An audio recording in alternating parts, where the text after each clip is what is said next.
Yehezkiel pasal 18. Setiap manusia bertanggung jawab atas dirinya. Maka datanglah firman Tuhan kepadaku. Ada apa dengan kamu, sehingga kamu mengucapkan kata sindiran ini di tanah Israel? Ayah-ayah makan buah mentah, dan gigi anak-anaknya menjadi ngilu.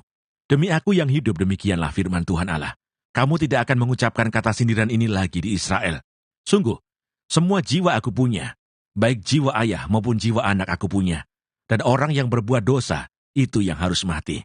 Kalau seseorang adalah orang benar, dan ia melakukan keadilan dan kebenaran, dan ia tidak makan daging persembahan di atas gunung, atau tidak melihat kepada berhala-berhala kaum Israel, tidak mencemari istri sesamanya, dan tidak menghampiri perempuan waktu bercemar kain, tidak menindas orang lain, ia mengembalikan gadaian orang, tidak merampas apa-apa, memberi makan orang lapar, memberi pakaian kepada orang telanjang, tidak memungut bunga uang atau mengambil riba, menjauhkan diri dari kecurangan, melakukan hukum yang benar di antara manusia dengan manusia, hidup menurut ketetapanku, dan tetap mengikuti peraturanku dengan berlaku setia. Ialah orang benar, dan ia pasti hidup. Demikianlah firman Tuhan Allah. Tetapi kalau ia melahirkan seorang anak yang menjadi perampok, dan yang suka menumpahkan darah, atau melakukan salah satu dari hal-hal itu, walaupun ayah tidak melakukan satu pun, juga makan daging persembahan di atas gunung, dan mencemari istri sesamanya, menindas orang sengsara dan miskin, merampas, tidak mengembalikan gadaian orang, melihat kepada berhala-berhala dan melakukan kekejian, memungut bunga uang dan mengambil riba, orang yang demikian tidak akan hidup. Segala kekejian ini dilakukannya, ia harus mati, darahnya tertimpa kepadanya sendiri. Sesungguhnya kalau ia melahirkan seorang anak, dan anak ini melihat segala dosa yang dilakukan ayahnya, tetapi menginsafi hal itu, sehingga tidak melakukan seperti itu. Ia tidak makan daging persembahan di atas gunung, dan tidak melihat kepada berhala-berhala kaum Israel, tidak mencemari istri sesamanya, tidak menindas orang lain, tidak mau meminta gadai, tidak merampas apa-apa, memberi makan orang lapar, memberi pakaian kepada orang telanjang, menjauhkan diri dari kecurangan, tidak mengambil bunga uang atau riba, melakukan peraturanku, dan hidup menurut ketetapanku. Orang yang demikian tidak akan mati karena kesalahan ayahnya. Ia pasti hidup. Ayahnya yang melakukan pemerasan, yang merampas sesuatu, dan yang melakukan hal-hal yang tidak baik di tengah-tengah bangsanya, sungguh, ia akan mati karena kesalahannya. Tetapi kamu berkata, mengapa anak tidak turut menanggung kesalahan ayahnya? Karena anak itu melakukan keadilan dan kebenaran, melakukan semua ketetapanku dengan setia, maka ia pasti hidup. Orang yang berbuat dosa itu yang harus mati. Anak tidak akan turut menanggung kesalahan ayahnya, dan ayah tidak akan turut menanggung kesalahan anaknya. Orang benar akan menerima berkat kebenarannya, dan kefasikan orang fasik akan tertanggung atasnya. Tetapi jikalau orang fasik bertobat dari segala dosa yang dilakukannya, dan berpegang pada segala ketetapanku, serta melakukan keadilan dan kebenaran, ia pasti hidup, ia tidak akan mati. Segala durhaka yang dibuatnya tidak akan diingat-ingat lagi terhadap dia. Ia akan hidup karena kebenaran yang dilakukannya. Apakah aku berkenan kepada kematian orang fasik? Demikianlah firman Tuhan Allah. Bukankah kepada pertobatannya supaya ia hidup? Jikalau orang benar berbalik dari kebenarannya dan melakukan kecurangan seperti segala kekejian yang dilakukan oleh orang fasik, apakah ia akan hidup? Segala kebenaran yang dilakukannya tidak akan diingat-ingat lagi. Ia harus mati, karena ia berubah setia, dan karena dosa yang dilakukannya. Tetapi kamu berkata, tindakan Tuhan tidak tepat. Dengarlah dulu, hai kaum Israel. Apakah tindakanku yang tidak tepat, ataukah tindakanmu yang tidak tepat? Kalau orang benar berbalik dari kebenarannya, dan melakukan kecurangan sehingga ia mati, ia harus mati karena kecurangan yang dilakukannya. Sebaliknya, kalau orang fasik bertobat dari kefasikan yang dilakukannya, dan ia melakukan keadilan dan kebenaran, ia akan menyelamatkan nyawanya. Ia insaf dan bertobat dari segala durhaka yang dibuatnya. Ia pasti hidup, ia tidak akan mati. Tetapi kaum Israel berkata, tindakan Tuhan tidak tepat. Apakah tindakanku yang tidak tepat, hai kaum Israel? Ataukah tindakanmu yang tidak tepat?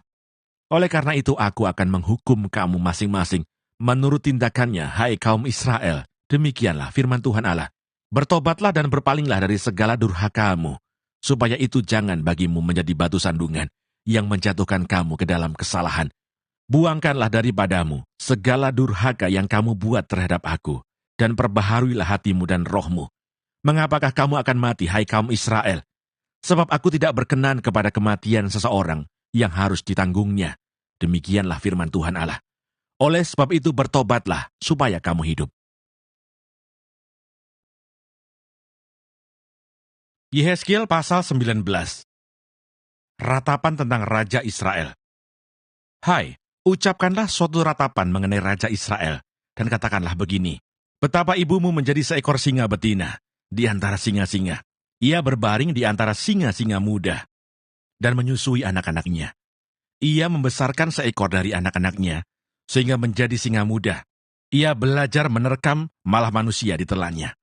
Bangsa-bangsa menyerukan, singa mengamuk. Akhirnya ia terjebak dalam pelubang mereka. Mereka mengelikir dia dan menggiringnya ke Mesir.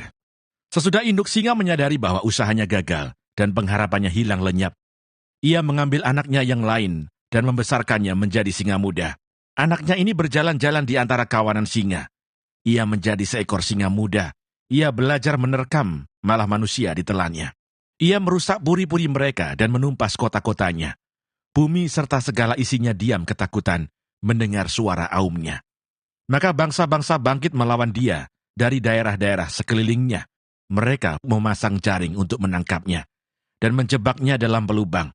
Ia dikurung dalam kandang sambil dikelikir, dibawa ke hadapan Raja Babel dan dimasukkan dalam penjara, supaya suaranya jangan kedengaran lagi di atas gunung-gunung Israel. Ibumu seperti pohon anggur dalam kebun anggur yang tertanam dekat air, berbuah dan bercabang karena air yang berlimpah-limpah. Padanya tumbuh suatu cabang yang kuat, yang menjadi tongkat kerajaan. Ia menjulang tinggi di antara cabang-cabangnya yang rapat, dan menjadi kentara, karena tingginya dan karena rantingnya yang banyak. Tetapi ia tercabut di dalam kemarahan, dan dilemparkan ke bumi. Angin timur membuatnya layu kering, buahnya disentakkan, cabang yang kuat menjadi layu kering, dan api menghabiskannya. Dan sekarang ia tertanam di padang gurun, di tanah yang kering dan haus akan air. Maka keluarlah api dari cabangnya yang memakan habis ranting dan buahnya, sehingga tiada lagi padanya cabang yang kuat, dan tiada tongkat kerajaan. Ini adalah ratapan dan sudah menjadi ratapan. Yehezkiel pasal 20. Kasih dan hukuman Allah dalam sejarah Israel. Pada tahun ke-7, dalam bulan yang kelima, pada tanggal 10 bulan itu, datanglah beberapa orang dari tua-tua Israel untuk meminta petunjuk daripada Tuhan dan duduk di hadapanku. Lalu datanglah firman Tuhan kepadaku. Hai anak manusia, berbicaralah kepada tua-tua Israel dan katakanlah kepada mereka, beginilah firman Tuhan Allah. Apakah kamu datang untuk meminta petunjuk daripadaku? Demi aku yang hidup, aku tidak mau kamu meminta petunjuk daripadaku. Demikianlah firman Tuhan Allah. Maukah engkau menghakimi mereka, hai anak manusia? Maukah engkau menghakimi mereka? Beritahukanlah kepada mereka perbuatan-perbuatan yang keji dari nenek moyang mereka, dan katakanlah kepadanya, beginilah firman Tuhan Allah. Pada hari aku memilih Israel, aku bersumpah kepada keturunan kaum Yakub, dan menyatakan diri kepada mereka di tanah Mesir. Aku bersumpah kepada mereka, akulah Tuhan Allahmu. Pada hari itu aku bersumpah kepada mereka, untuk membawa mereka dari tanah Mesir ke tanah yang kupilih baginya, negeri yang berlimpah-limpah susu dan madunya, tanah yang permai, di antara semua negeri. Dan aku berkata kepada mereka, biarlah setiap orang membuangkan dewa-dewanya yang menjijikkan, kemana ia selalu melihat, dan janganlah menajiskan dirimu dengan berhala-berhala Mesir. Akulah Tuhan Allahmu. Tetapi mereka memberontak terhadap aku dan tidak mau mendengar kepadaku. Setiap orang tidak membuangkan dewa-dewanya yang menjijikkan, kemana ia selalu melihat, dan tidak meninggalkan berhala-berhala Mesir. Maka aku bermaksud hendak mencurahkan amarahku ke atas mereka untuk melampiaskan murkaku kepadanya di tengah-tengah tanah Mesir. Tetapi aku bertindak oleh karena namaku, supaya itu jangan dinajiskan di hadapan bangsa-bangsa di mana mereka berada. Di hadapan bangsa-bangsa itu, aku menyatakan diri kepada mereka dalam hal, aku membawa mereka keluar dari tanah Mesir. Aku membawa mereka keluar dari tanah Mesir dan menuntun mereka ke padang gurun. Di sana aku memberikan kepada mereka ketetapan-ketetapanku dan memberitahukan peraturan-peraturanku, dan manusia yang melakukannya akan hidup. Hari-hari Sabatku juga kuberikan kepada mereka menjadi peringatan di antara aku dan mereka, supaya mereka mengetahui bahwa akulah Tuhan yang menguduskan mereka. Tetapi kaum Israel memberontak terhadap aku di padang gurun. Mereka tidak hidup menurut ketetapan-ketetapanku, dan mereka menolak peraturan-peraturanku yang, kalau manusia melakukannya, ia akan hidup. Mereka juga melanggar kekudusan hari-hari Sabatku dengan sangat. Maka aku bermaksud hendak mencurahkan amarahku ke atas mereka. Di padang gurun, hendak membinasakan mereka. Tetapi aku bertindak karena namaku, supaya itu jangan dinajiskan di hadapan bangsa-bangsa, yang melihat sendiri waktu aku membawa mereka keluar. Walaupun begitu, aku bersumpah kepadanya di padang gurun, bahwa aku tidak akan membawa mereka masuk ke tanah yang telah kuberikan kepada mereka, yang berlimpah-limpah susu dan madunya, tanah yang permai di antara semua negeri. Oleh karena mereka menolak peraturan-peraturanku dan tidak hidup menurut ketetapan-ketetapanku dan melanggar kekudusan hari-hari Sabatku. Sebab hati mereka mengikuti berhala-berhala mereka. Tetapi aku merasa sayang melihat mereka, sehingga aku tidak membinasakannya dan tidak menghabisinya di padang gurun. Maka aku berkata kepada anak-anak mereka di padang gurun, janganlah kamu hidup menurut ketetapan-ketetapan ayahmu, dan janganlah berpegang pada peraturan-peraturan mereka, dan janganlah menajiskan dirimu dengan berhala-berhala mereka. Akulah Tuhan Allahmu, hiduplah menurut ketetapan-ketetapanku, dan lakukanlah peraturan-peraturanku dengan setia. Kuduskanlah hari-hari Sabatku, sehingga itu menjadi peringatan di antara aku dan kamu, supaya orang mengetahui bahwa akulah Tuhan Allahmu. Tetapi anak-anak mereka memberontak terhadap aku. Mereka tidak hidup menurut ketetapan-ketetapanku, dan tidak melakukan peraturan-peraturanku dengan setia, sedang manusia yang melakukannya akan hidup. Mereka juga melanggar kekudusan hari-hari Sabatku. Maka aku bermaksud mencurahkan amarahku ke atas mereka, untuk melampiaskan murkaku kepadanya di padang gurun. Tetapi aku menarik tanganku kembali, dan bertindak karena namaku, supaya itu jangan dinajiskan di hadapan bangsa-bangsa, yang melihat sendiri waktu aku membawa mereka keluar. Walaupun begitu aku bersumpah kepadanya di padang gurun, untuk menyerahkan mereka di antara bangsa-bangsa dan menghamburkan mereka ke semua negeri. Oleh karena mereka tidak melakukan peraturan-peraturanku dan menolak ketetapan-ketetapanku dan melanggar kekudusan hari-hari Sabatku, dan matanya selalu tertuju kepada berhala-berhala ayah-ayah mereka. Begitulah aku juga memberi kepada mereka ketetapan-ketetapan yang tidak baik dan peraturan-peraturan yang karenanya mereka tidak dapat hidup. Aku membiarkan mereka menjadi najis dengan persembahan-persembahan mereka, dalam hal mereka mempersembahkan sebagai korban dalam api semua yang terdahulu lahir dari kandungan, supaya aku buat mereka tertegun, agar mereka mengetahui bahwa akulah Tuhan. Oleh karena itu berbicaralah kepada kaum Israel, hai anak manusia, dan katakanlah kepada mereka, beginilah firman Tuhan Allah. Dalam hal ini juga nenek moyangmu menghujat aku, yaitu mereka berubah setia kepadaku. Sebab sesudah aku membawa mereka ke negeri yang dengan sumpah telah kujanjikan memberikannya kepada mereka, mereka melihat ke setiap bukit yang tinggi dan ke setiap pohon yang penuh cabang-cabang. Dan mereka mempersembahkan di sana korban sembelihannya dan membawa persembahannya yang menyakiti hati. Juga menyerbakkan di sana persembahan-persembahan mereka yang harum dan mempersembahkan mereka di sana korban-korban curahan mereka. Maka aku berkata kepada mereka, tempat tinggi apa itu yang kamu naiki? Maka namanya disebut tempat tinggi sampai hari ini. Oleh sebab itu katakanlah kepada kaum Israel, beginilah firman Tuhan Allah, apakah kamu menajiskan dirimu juga dengan cara hidup nenek moyangmu, dan bersinah dengan mengikuti dewa-dewanya yang menjijikkan? Dalam membawa persembahan-persembahanmu, yaitu mempersembahkan anak-anakmu sebagai korban dalam api, kamu menajiskan dirimu dengan segala berhala-berhalamu sampai hari ini. Apakah aku masih mau kamu minta petunjuk daripadaku, hai kaum Israel? Demi aku yang hidup, demikianlah firman Tuhan Allah. Aku tidak mau lagi kamu minta petunjuk daripadaku, dan apa yang timbul dalam hatimu sama sekali tidak akan terjadi, yaitu yang kamu katakan, kami ingin seperti bangsa-bangsa lain, seperti segala kaum di negeri-negeri, untuk berbakti kepada pohon dan batu.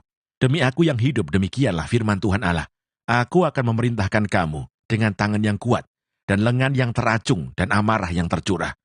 Aku akan membawa kamu keluar dari tengah bangsa-bangsa, dan mengumpulkan kamu dari negeri-negeri, di mana kamu berserak dengan tangan yang kuat, dan lengan yang teracung, dan amarah yang tercurah. Dan aku akan membawa kamu ke padang gurun bangsa-bangsa, dan di sana aku akan berperkara dengan kamu berhadapan muka. Seperti aku berperkara dengan nenek moyangmu di padang gurun tanah Mesir.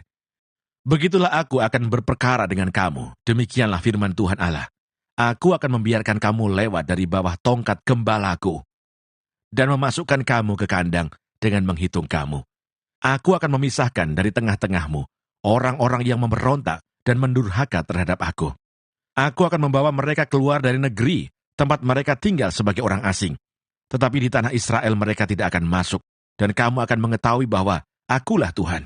Hai kamu kaum Israel, beginilah firman Tuhan Allah. Biarlah masing-masing pergi beribadah kepada berhala-berhalanya. Tetapi kemudian kamu akan mendengarkan aku dan tidak lagi melanggar kekudusan namaku yang kudus dengan persembahan-persembahanmu dan berhala-berhalamu. Sebab di atas gunungku yang kudus, di atas gunung Israel yang tinggi, demikianlah firman Tuhan Allah. Di sana, di tanah itu, segenap kaum Israel dalam keseluruhannya akan beribadah kepadaku. Di sana aku akan berkenan kepadamu, dan di sana aku akan menuntut dari kamu persembahan-persembahan khususmu, dan sajian-sajianmu yang terpilih, segala yang kamu kuduskan. Seperti kepada persembahan yang harum aku berkenan kepadamu, pada waktu aku mengeluarkan kamu dari tengah bangsa-bangsa, dan mengumpulkan kamu dari negeri-negeri, di mana kamu berserak, dan aku akan menunjukkan kekudusanku kepadamu di hadapan bangsa-bangsa. Dan kamu akan mengetahui bahwa akulah Tuhan. Pada waktu aku membawa kamu masuk ke tanah Israel, ke negeri yang dengan sumpah telah kujanjikan memberikannya kepada nenek moyangmu. Di sana kamu akan teringat-ingat kepada segala tingkah lakumu, dengan mana kamu menajiskan dirimu, dan kamu akan merasa mual melihat dirimu sendiri, karena segala kejahatan-kejahatan yang kamu lakukan. Dan kamu akan mengetahui bahwa akulah Tuhan, pada masa aku, oleh karena namaku, tidak memperlakukan kamu selaras dengan tingkah lakumu yang jahat dan busuk, hai kaum Israel. Demikianlah firman Tuhan Allah. Api dari tanah selatan. Lalu datanglah firman Tuhan kepadaku, hai anak manusia, tujukanlah mukamu ke selatan, dan ucapkanlah banyak teguran terhadap tanah selatan, dan bernubuatlah terhadap tanah kehutanan di sebelah selatan. Dan katakanlah kepada hutan di sebelah selatan, dengarlah firman Tuhan, beginilah firman Tuhan Allah. Lihat, aku akan menyalakan api di dalammu, yang akan memakan habis setiap pohon yang hidup padamu, dan setiap pohon yang layu kering. Apinya yang sedang bernyala-nyala tidak akan padam, dan semua muka dari selatan sampai utara akan terbakar kepanasan olehnya. Dan setiap manusia akan melihat bahwa aku, Tuhanlah, yang memasangnya. Api itu tidak akan padam. Lalu aku berkata, aduh, Tuhan Allah, mereka berkata tentang aku. Apakah ia tidak hanya mengucapkan kata-kata sindiran?